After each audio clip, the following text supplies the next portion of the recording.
Today, I will be using a full team of Pokemon based on Pride flags. If you have an idea for a Pokemon team, be sure to comment below, and I will use it. And if you like this kind of content, feel free to subscribe. Now let's get right into the battles. Good morning, afternoon, and evening, lovely people. Today I am using the 8th Pride flag team that I have uploaded. We are very, very close to 50. This puts us at 48 Pride flags, and my end goal is to get to 100, which sounds like a lot, but like the fact that we're almost halfway there is, we can make it there. Now, as always, if this video gets 25 likes, I will do the 9th Pride flag team, and I'll make it a very special one because, it'll mark the milestone of us getting to 50. So hopefully we can get there. I mean, as long as there's 25 people that are interested in this Pride flag series, I will keep uploading it no matter what. No matter what times there are. This is a very risky video to upload, I realize, considering the circumstances of like recent events, but like we're just gonna keep doing what we're doing, I guess. So I should mention this battle right now. I haven't even commented on this Ursaluna that came in on Trick Room. I'm fighting a full-on Trick Room team. It was actually a really interesting team, so I have 2 interesting battles to showcase as always. Now, this is a Choice Specs Basculegion. I've used this Pokemon a lot lately, so I wanted to try Mold Breaker just for the fun of it. This has Hydro Pump on it. It has Shadow Ball, and I swapped in this thing versus the Terra Normal Ursaluna. So I was like, okay, well, they should probably go for maybe an Earthquake or a Headlong Rush this next turn. So I was like, okay, well, I'm trying to stall out these turns of Trick Room as best as I can, because obviously this Pokemon is a gigantic threat in Trick Room, but at the same time, I didn't want to lose my Basculegion because it has such a good matchup into this team. So this is my physically defensive Quilladin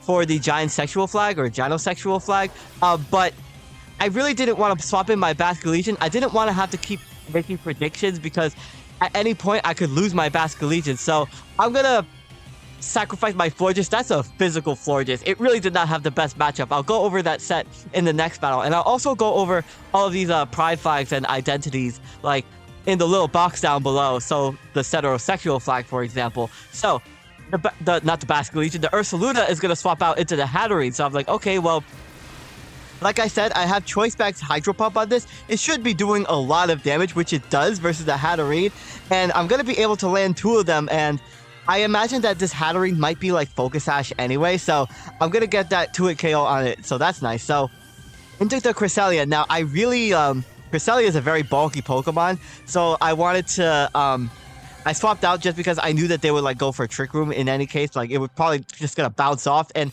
I wanted to bring in this Florges. I have 2 Florges on this team. One for the Arrow Allo flag, which is Aromantic Allosexual, and this one for the Allo Ace flag, which is Allo Romantic and Asexual. So I thought, I was very, very, very, very, very close to putting Superior on this team for the Arrow Allo flag, but I couldn't not use both Florges because they do match the colors of the flags anyway, and me, I love putting Pokemon that make sense. More on that later. So the Slowking is gonna Chilly Reception. I managed to trick a Choice Scarf. This is a Choice Scarf Florges, so I'm just gonna get off that Moonblast versus the Ursaluna. I imagine that they went for Chilly Reception on Slowking just to get that Regenerator off. So they're gonna go for that Terra Normal Facade. Like I said, I felt like I didn't need to make any predictions, bringing my Basculegion for no reason, because any point they could have gone for the Earthquake, and I really, really did not want to lose my my Basculegion at all. So I made a power play here because I was like, I know that they don't want to risk their Ursaluna getting KO'd. So this turn, I went for the Shadow Ball, anticipating one of their Pokemon in the back to come in. So the Slowking is going to take a lot of damage, but unfortunately it just barely misses the KO. But I'm going to be able to get off a second Shadow Ball and take out the Slowking. So I was like, okay, well, I'm glad they didn't swap in their Ursaluna because I am Specs, so I would be locked in. So in comes the Cresselia. Now, I was like, well, I'm not KOing this, but I'm going to take this as an opportunity for me to set up my spikes on this. So this is a fully defensive Quilladin for the Gynosexual flag. Now, the annoying thing about this flag is, so obviously this flag is an attraction to to femininity, I believe, and everything like feminine. And like the thing is with this and the androsexual flag, oh my god, I just get taken out there by the Enamorous. I think Shiny Nidoking and Shiny Nidoqueen are like perfect for it. But unfortunately, they're not in the game, so it made it really hard to choose Pokemon for both of those flags. Also, I take so much damage from this thing. So this is a physical Necrozma. I actually have an Assault Vest on that, so I was like, well, shoot, this Enamorous is definitely Choice Specs, and I need that Necrozma for the Magearna that they have in the back because it's a physical set with Earthquake. I actually have Stellar Terra on that as well, so I'm going to swap in my Basculegion. The Trick Room is out, so I'm going to be able to spam Hydro Pumps versus it, and I'm going to take out the Enamorous, thankfully, thanks to the Psychic Fangs chip. So in comes the Magearna. I was like, well, there's not much I could do except go for another Choice Specs Hydro Pump versus this. I get a nasty critical hit on this thing. Holy smokes, that actually made it so that if they wouldn't be able to set up the Trick Room, that really made all the difference in this game, because they're going to be able to sacrifice their Cresselia with the Lunar Dance. And I was like, okay, well, they're going to be able to heal their Ursaluna back to full. But this also heals their status. So now the Ursaluna does not have a Guts boost. So I should be able to take an Earthquake from this thing. So I'm going to go for the Hydro Pump. It does a lot of damage, but it doesn't take out the Ursaluna. But they go for the Earthquake, like I said, and I'm able to tank it. And you know, that's going to be the end of this first game, basically, because even if I miss the Hydro Pump the next turn, I still had my Stellar Terra Necrozma to outspeed and go for, like, Psychic Fangs. But that's the end of that first game. Hope you all enjoyed that one. And on to this second game. This second game was just, oh my god, it was just nonsense. So I have this. Oh, I didn't even mention this. Oh my god. So I'm finally using the Ally Pride flag. Necrozma is an ally. You heard it here first. So I'm gonna go for the Earthquake. I do a lot of damage. This is a fully physical Necrozma with a max HP and like an Assault Vest. So with its ability, it's able to take like a special super effective hit pretty well. I have Psychic Fangs, Earthquake, Stone Edge, and Knockoff. Now, in the previous battle, I didn't go for Stone Edge versus the Enamorous just because it wasn't ever KOing Enamorous if it was like max HP, and I wanted to get some guaranteed chip damage on the Enamorous. I don't know why I just snapped my fingers in real life, but I wanted to get some guaranteed chip damage instead of like missing a Stone Edge. So I'm gonna bring in my physical Florges versus this Terrapagos. Luckily, I was able to break its ability, but yeah, it's gonna end up being the Stellar Terra Terrapagos. Now, I'm facing like a full-on legendary team plus a rabbit. So they're gonna go for that Stellar Terra Dark Pulse. So I was like, okay, well, I am max HP, so I should be able to tank any like special moves. So that was a good swap in, but they're gonna bring in their Cinderace. Now, this is a physical Florges. It's amazing.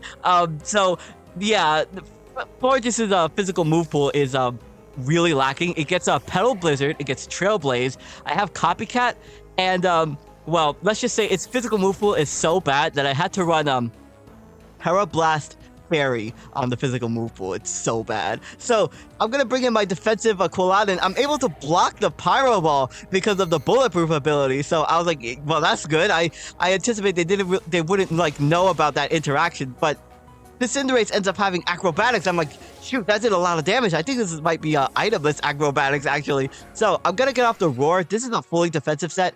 I'm running Spikes, Super Fang, and Roar and Synthesis on this set. So I'm also running Terra Steel on this. So the Zapdos swaps in and then swaps out again. I was fearing that they like may potentially go for like another Hurricane or something. So I'm gonna actually swap out my Quilladin into my Florges again. So I was like, okay, well, they're gonna go for that Terra Starstorm. Not sure what this is like running, but it's gonna do a lot of damage just because Terrapagos has like that Stellar Terra boost. So I'm gonna go for that Petal Blizzard. Look at that damage. This Pokemon's attack is just so bad, but you know, it's fun, I guess, because I wanted to run a physical Florges and then a special Florges, right? Because I have two of them on the same team. Really making up. I'm trying to use two different sets. But yeah, I'm going to get taken out there. Unfortunately, my Life Orb puts me in range of the Terra Starstorm to take me out. So now I'm going to swap in, I guess, my sister. So I'm going to go for that Choice Scarf Moonblast. This is a Choice Scarf set, which catches people off guard, technically. I'm running Moonblast, obviously, for stab, Psychic, and I'm running Power Blast Fire on this for Steel types, which I was very weak to with this team. So the Terrapagos actually ends up swapping out, and they're gonna go into their Suicune this turn. So I was like, well, if this is like a Calm Mind Suicune, I don't really want to stay in, just because, look at that, I'm like not even like doing half damage to it. So I was like, in my thought process, I was like, well, I should go to Basculegion because I should be doing more damage with like modest choice specs Shadow Ball, and they're gonna end up going for Blizzard. I was like, okay, well, I'm just gonna get off my Shadow Ball. I'm not sure if this is gonna take it out, but I can't imagine this Suicune would do anything to me. But then they have Miracle, and I'm like, no, what the heck? And so I'm gonna end up losing my Basculegion from that. Oh my gosh. So I'm gonna swap in my Espatra. I did not go over the set at all because of the fact that I had to sacrifice it in the first game, but this is an offensive Espatra, and I made a big oopsie because I clicked Dazzling Gleam just wanting to get the KO on the Suicune, but the Moltres comes in.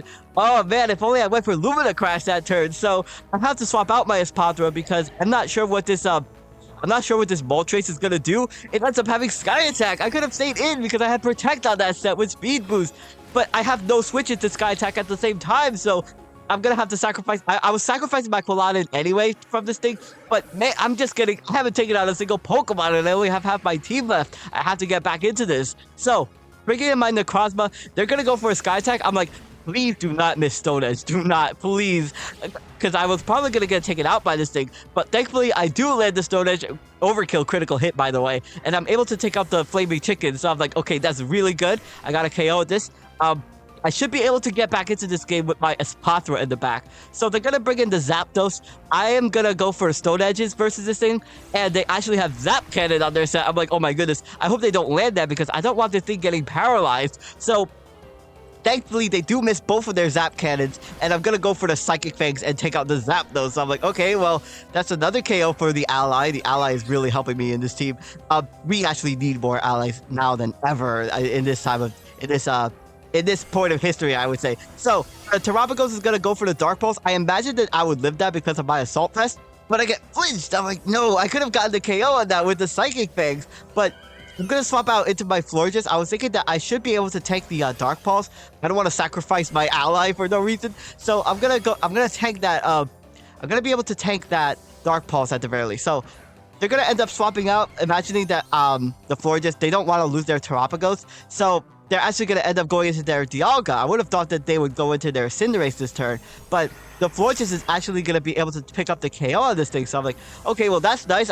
Suddenly the battle is all evened up. So in comes the Cinderace. Now, this turn I thought, well, it's okay if they take me out with the Iron Head here because I should be able to set up on them with my Espatra. Well, not really set up because my Espatra doesn't really have like Calm Mind or anything, but I should be able to...